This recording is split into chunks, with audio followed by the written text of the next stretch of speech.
श्रीमद्भागवत 9वें स्कंद 20वां अध्याय में पुरु के वंश राजा दुष्यंत और भरत के चरित्र का वर्णन के बारे में कथा कहूँगा। आप इसको ध्यान पर सुने और इस वीडियो को लाइक करें, सब्सक्राइब जरूर करें। कृष्ण भगवान आपका कल्याण करेंगे। कथा सुनिए। श्री सुखदेव जी कहते हैं, परीक्षित, अब मैं राजा पुरु के वंश का वर्णन करूँगा। इसी वंश में तुम्हारा जन्म हुआ है। इसी वंश में वंशधर बहुत से राजसी और ब्रह्मर्षि भी हुए हैं। पुरु का पुत्र हुआ जन्मेजय। जन्मेजय का पृथ्वीवान, पृथ्वीवान का परवीर, परवीर का नमस्यु और नमस्यु का पुत्र हुआ चारुपद। चारुपद से सुधु, सुधु से भौगव, भौगव से श्रेयाति, श्रेयाति से अहयाति और अहयाति से रुद्राक्ष हुआ। परिचित, जैसे विश्वात्मा प्रधान प्राण से 10 इंद्रियां होती हैं, वैसे ही घृताची अप्सरा के गर्भ से रुद्रासौ के 10 पुत्र हुए। हृदतेयु, कुशेयु, इष्टलेयु, कीर्तेयु, जलेयु, संततेयु, धर्मेयु, सत्येयु, बर्तेयु और सबसे छोटा बनेयु। परिचित, उनमें से ऋतयु का पुत्र रतिभार हुआ और रतिभार के 3 पुत्र हुए, सुमति, ध्रुव और अप्रीतिरथ। अप्रीतिरथ के पुत्र का नाम था कंडव। कंडव का पुत्र मेधातिथि हुआ। इसी मेधातिथि से प्रष्कर्व और ब्राह्मण उत्पन्न हुए। सुमति का पुत्र रेभ्य हुआ। इसी रेभ्य का पुत्र दुष्यंत था। एक बार दुष्यंत वन में अपने कुछ सैनिकों के साथ शिकार खेलने के लिए गए हुए थे। उधर ही वे कंडव मुनि के आश्रम पर जा पहुंचे। उस आश्रम पर देव माया के समान मनोहर एक स्त्री बैठी हुई थी। उसकी लक्ष्मी के समान अंकांति से वह आश्रम जगमगा रहा था। उस सुंदरी को देखते ही दुष्यंत मोहित हो गया और उससे बातचीत करने लगे। उसको देखने से उनको बड़ा आनंद मिला। उनके मन में काम वासना जागृत हो गई। थकावट दूर करने के बाद उन्होंने बड़ी मधुर वाणी से मुस्कुराते हुए उससे पूछा, कमल दल के समान सुंदर नेत्रों वाली देवी, तुम कौन हो और किसकी पुत्री हो?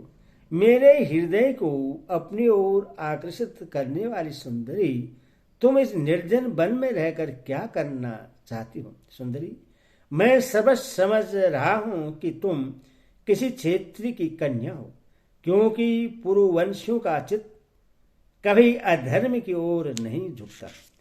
शकुंतला ने कहा, आपका कहना सत्य है। मैं विश्वामित्र की पुत्री हूं। मैंने कहा, अप्सरा ने मुझे वन में छोड़ दिया था। इस बात के साक्षी हैं मेरा पालन पोषण करने वाले महर्षि कंडव। वीर शिरोमणे, मैं आपकी क्या सेवा करूं? कमलनयन, आप यहाँ बैठिए और हम जो कुछ आपका स्वागत सत्कार करें उससे स्वीकार कीजिए। आश्रम में कुछ निवार, तिन्नी का भात है। आपकी इच्छा हो तो भोजन कीजिए और जचे तो यही ठहरिए। दुष्यंत ने कहा, सुंदरी, तुम कौशिक वंश में उत्पन्न हुई हो, इसीलिए इस प्रकार का आतिथ्य सत्कार तुम्हारे योग्य ही है, क्योंकि राजकन्याएं स्वयं ही अपने योग्य पति को वरण कर लिया करती हैं।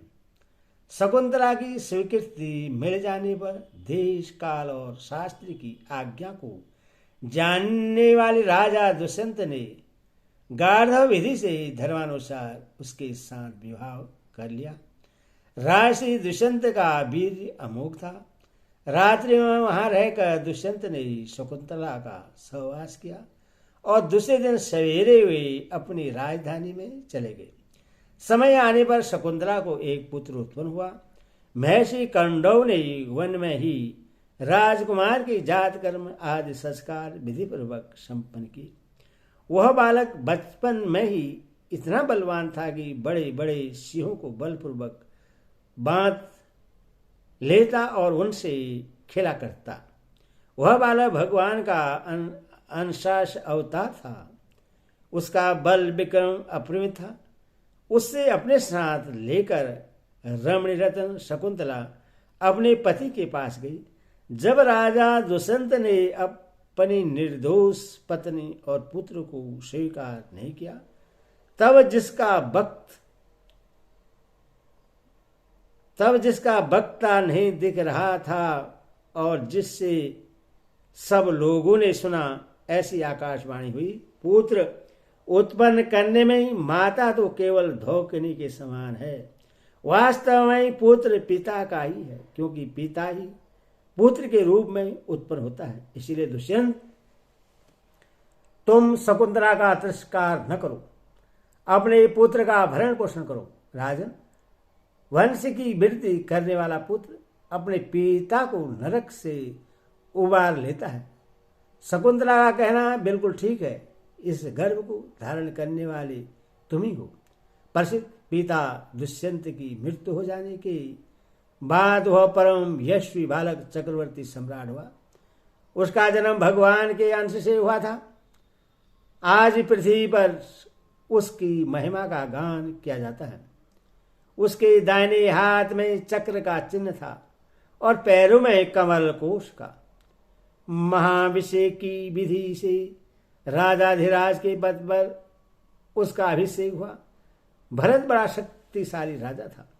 भरत ने ममता के पुत्र दीर्घतमा मुनि को पुरोहित बनाकर गंगा तट पर गंगा सागर से लेकर गंगोत्री पर्यटन 55 पवित्र अश्वमेध यज्ञ किए और इसी प्रकार यमुना तट पर भी प्रयाग से लेकर यमुनोत्री तक उन्होंने 78 अश्वमेध यज्ञ किए।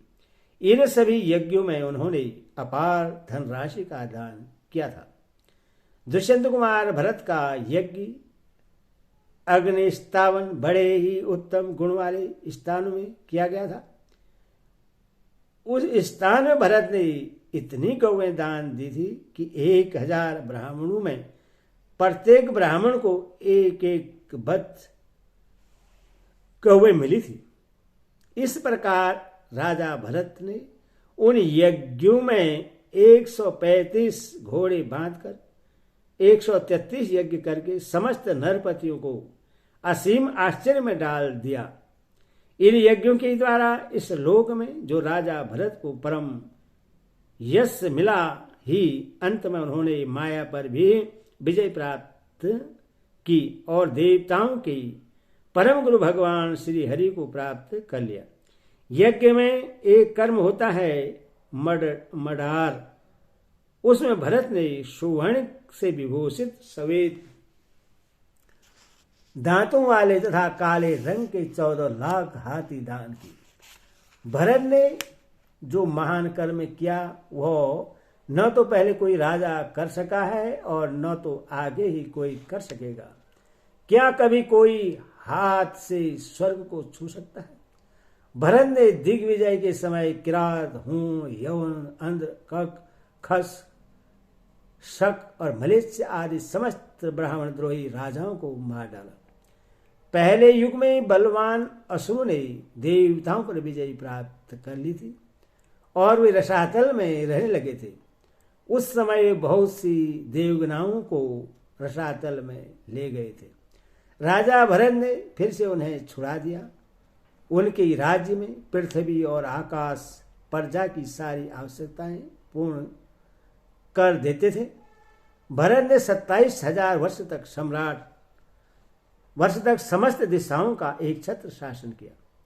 अंत में सार्वभौम सम्राट भरत ने यही निश्चय किया कि लोकपालों को भी चकित कर देने वाला ऐश्वर्य, सार्वभौम संपत्ति, अखंड शासन और यह जीवन भी मिथ्या ही है। यह निश्चय करके वे संसार से उदासीन हो गए। प्रसिद्ध विदर्भ राज की 3 कन्याएं सम्राट भरत की पत्नियां थी।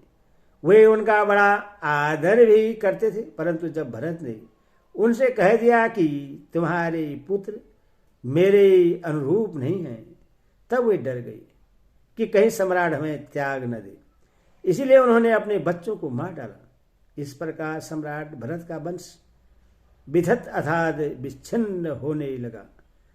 तब उन्होंने संतान के लिए मरुतोम नाम का यज्ञ किया। इससे मरुदगणों ने प्रसन्न होकर भरत को भरद्वाज नाम का पुत्र दिया। भरद्वाज की उत्पत्ति का प्रसंग यह है कि एक बार बृहस्पति ने अपने भाई उत्थय की गर्भवती पत्नी से मैथुन करना चाहा। उस समय गर्भ में जो बालक दीर्घतमा था उसने मना किया, किंतु बृहस्पति ने उसकी बात पर ध्यान न दिया और उससे तू अंधा हो जा यह शाप देकर बलपूर्वक गर्भाधान कर दिया। उत्थय की पत्नी ममता इस बात से डर गई कि कहीं मेरे पति मेरा त्याग न कर दे, इसलिए उसने बृहस्पति के द्वारा होने वाले लड़के को त्याग देना चाहा। उस समय देवताओं के गर्भस्थ शिशु के नाम का निवर्चन करते हुए यह कहा। बृहस्पति जी कहते हैं कि अरे मूढ़े, यह मेरा औरस और मेरे भाई का क्षेत्रज, इस प्रकार दोनों का पुत्र द्वाज है। इसलिए तो डर मत, इसका भरण पोषण कर भर।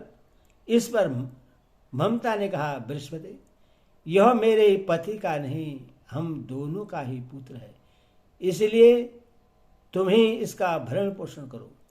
इस प्रकार आपस में विवाद करते हुए माता पिता दोनों ही इसको छोड़कर चले गए। इसीलिए इस लड़के का नाम भरद्वाज हुआ।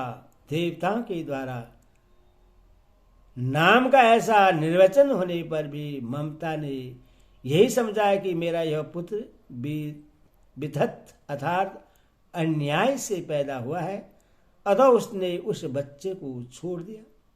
अब मरुदगणों ने उसका पालन किया और जब राजा भरत का वंश नष्ट होने लगा तब उससे लाकर उनको दे दिया। यही विधत भरद्वाज भरत का दत्तक पुत्र हुआ। हरि ओम।